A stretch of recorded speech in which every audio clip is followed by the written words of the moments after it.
Greek MPs are debating tough economic measures they must approve by the end of the day in order for an €86 billion eurozone bailout deal to go ahead.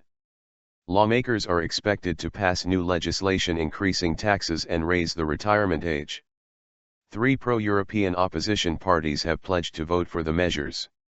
However, hardliners in the ruling left-wing Syriza party are likely to rebel, and the junior coalition party has offered only limited support.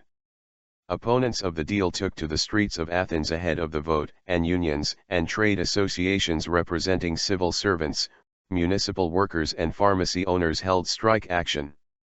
The possible bailout was agreed in Brussels on Monday by eurozone members, though one of Greece's creditors, the International Monetary Fund, IMF, has suggested in a report that it does not go far enough, and that Greece will need some of its debts to be written off.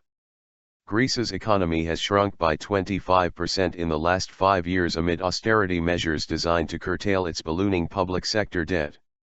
In order to receive a third bailout worth €86 billion, £61 billion, $95 billion, over 3 years, Greek MPs need to approve measures including the ratification of the Eurozone Summit Statement, VAT changes including a top rate of 23% to take in processed food and restaurants and a 13% rate to cover fresh food, energy bills, water and hotel stays, and a 6% rate for medicines and books.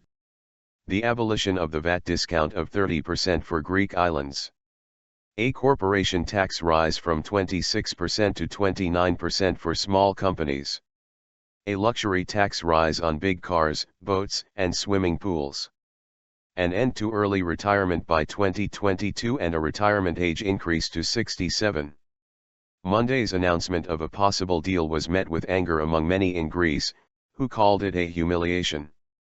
The Greek constitution states that a government must have a majority, 151 seats out of 300.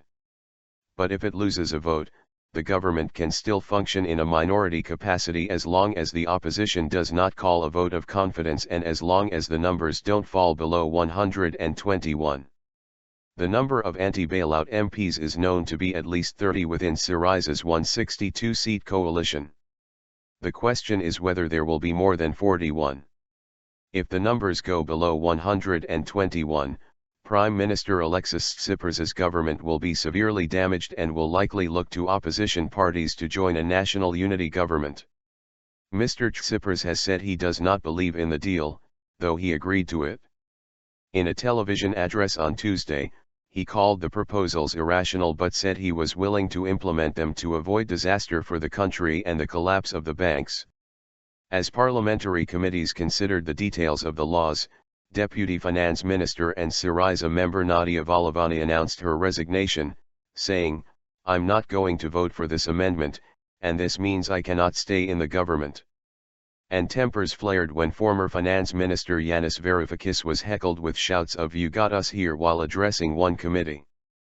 The jeers came when he said he doubted the deal could work, and compared it to the conditions imposed on Germany in the Treaty of Versailles after World War I.